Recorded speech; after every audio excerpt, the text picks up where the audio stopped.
صباح الخير حبيبتي كلكم، عاملين ايه؟ وحشتوني جدا جدا. بصي بقى، يعني اسمعي مني بصدر رحب، عشان معظم اللي انا هقول لكم اوعاكي تعمليه مع جوزك انا كنت بعمله. فانا مش عايزه حد فيكم ياخد الموضوع بكبر. المصيبه ان الست اول ما بتتجوز بتتحول لكائن غريب كده. اولا بتبقى عصبيه، بتفقد رؤيتها لنفسها تماما، ما بتبقاش فاهمه، بتنسى قيمه نفسها كده، وتتحول لحاجه قاعده كده، قاعده للراجل ده بتراقبه، بتشوفه بيعمل ايه، ازاي، حصل ايه، قاعده له على الواحده، يعني حاجات كده بتتحولي لكائن لا يمت بيك بالصلاه. انت فين في الموضوع؟ ارجعي لنفسك. انت مين؟ انت فين؟ انت كنت ازاي؟ الدنيا كانت ازاي في ذهنك؟ ايه اللي بيحصل لك اول ما بتتجوزي؟ ايه كميه العصبيه والتعامل بطريقه بتقتل اجمل ما في العلاقه الزوجيه اللي احنا كلنا يعني شايفينها ان هي بتبقى حلم البنت. طيب لما توصلي لحلمك المفروض تقدمي له اجمل خدمه بقى، احلى خدمه عندك، اجمل شخصيه عندك. للاسف بيحصل لك انفصام في شخصيتك، تتحولي لكائن غريب جدا. صح ولا لا؟ بينا وبين بعض تلاقي نفسك.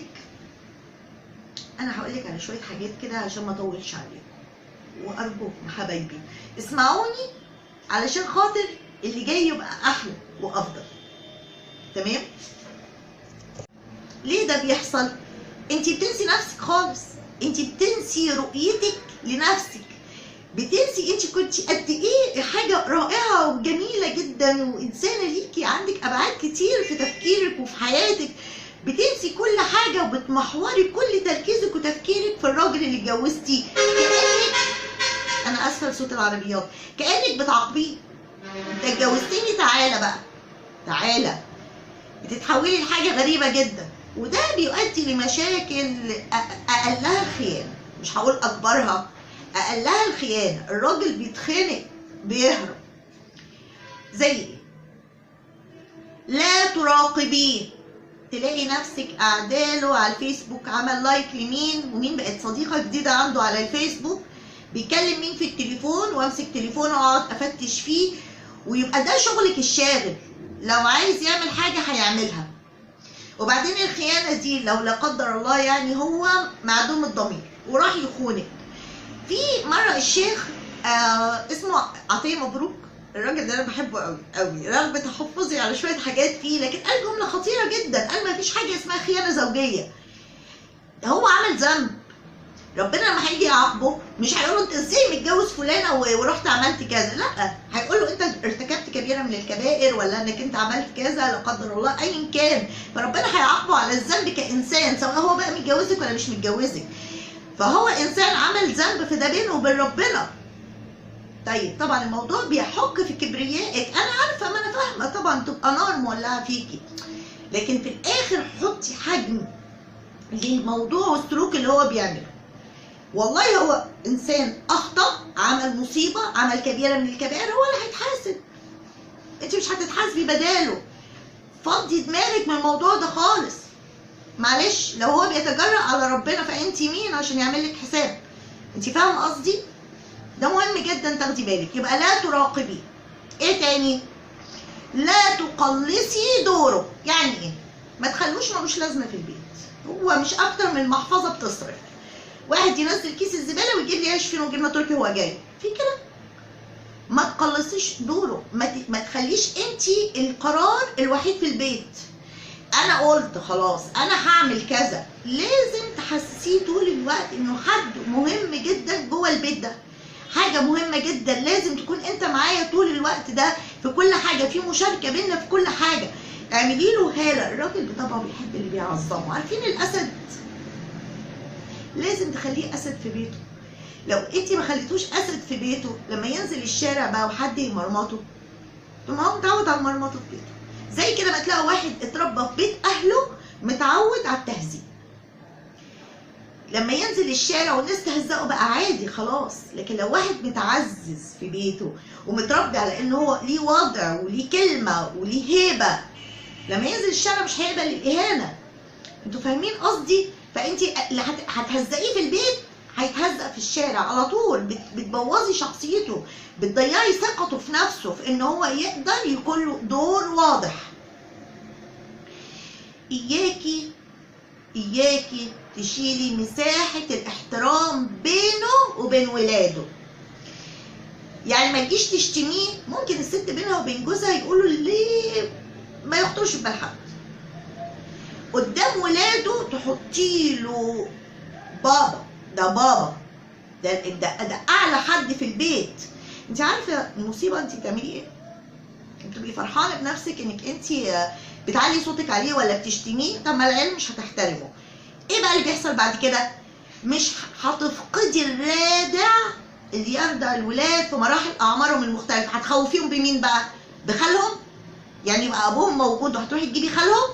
فاياك خدي بالك، انت بتضيعي حاجه مهمه قوي من ايدك تقدري تربي بيها ولادك، ان هم يبقى في مساحه خوف واحترام وعمل حساب للاب ده اللي في البيت. ان شاء الله انت تكوني بينك وبينه يعني مضيعه شخصيته خالص قدام ولاده.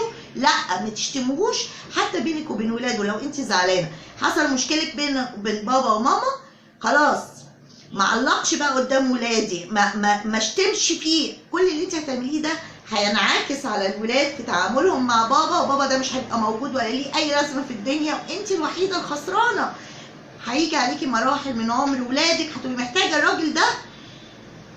لو عندك ولد بالذات في سن مراهقه، البنت في سن مراهقه محتاجه اب يخوف ان هي ما تتعداش الحد ده. فاهمين قصدي؟ تيجي بقى قدام اهله او اهلك عامله الباشا، انت الريس بقى، تقومي متجاهلاه قدام اهله او اهلك.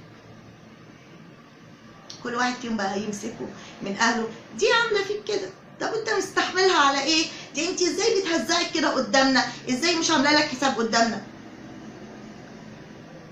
وقدام اهلك يقولوا لك ايه جوزك، تقول له طب استاذني جوزك. استاذن مين؟ انا جايه.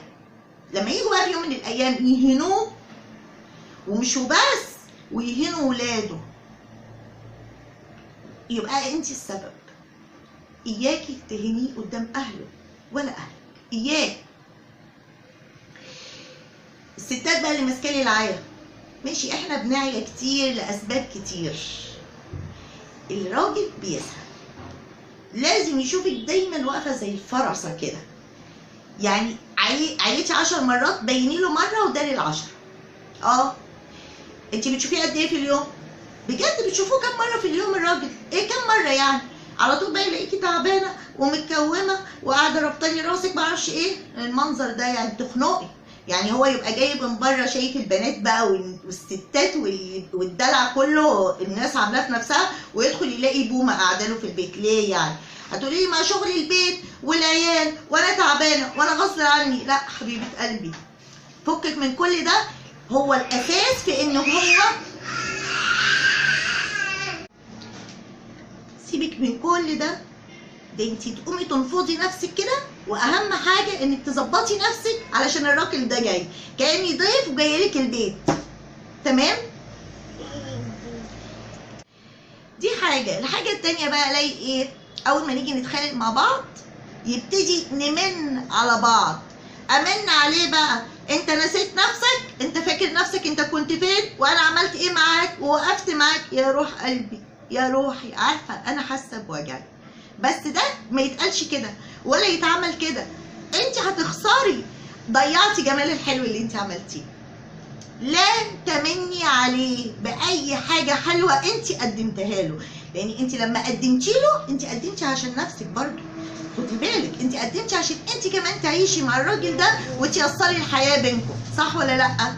طيب، لا تظهري غيرتك. الغيره الزايده بتخنق، ومفيش غيره خالص بتخنق. خليكي كده عندك سنس عالي كده، امتى وفين وازاي وبدلع. بدلع، مش بخناق وفرجة ناس، بدلع. اياكي وانتي بتعاتبيه وغيرانه عليه تفقدي الاحترام بينكم. والله هتفقديه النهارده خلاص، ما هو كمان انتي كمان ضيعتي احترامه ليكي. ده مهم جدا حبيبة قلبي، ما تظهريش غيرتك، ما تخنقهوش بغيرتك، لأني هيسيبك في الآخر، هو هيسيبك وهيمشي. الناس لما بتيجي تتخانق مع بعض ألاقي الصوت عالي وتتحول لخناقة شوارع وشتايم وألفاظ. بقى أنا مش فاهمة، أنتي بتتخانقي مع جوزك حبيبك، نمي على صدره، طبطبوا على بعض، بتشيلوا بعض في التعب. ازاي لما تيجي تتخانقي معاه صوتك يبقى اعلى من صوته، وكمان ممكن تتجرأي عليه وتشتميه؟ خليكي راقيه، كل ما هتبقي انت راقيه وفوق كل ما هو مش هيجرؤ ان هو ينزلك الارض. احنا اللي بننزل نفسنا الارض بمستوى رد افعالنا عليه. فكل ما تكوني انت محترمه، يعني انا شاطره مثلا لو هو شتمني وما انا رداله الشتيمه، ما هو انا لا، دي مش شطاره ولا انت كده قويه، انت كده هزقتي نفسك. بتهزقي نفسك يعني هتسمعي الاكتر من اللي انت قلتيه، يبقى ليه؟ فاللي انا ما اقبلش ان انا اسمعه ما اقولهوش وما اسيبلوش فرصه، انا بسيب له كده فرصه ان هو يعلي صوته عليا وانه يشتمني. خدوا بالكم من ده.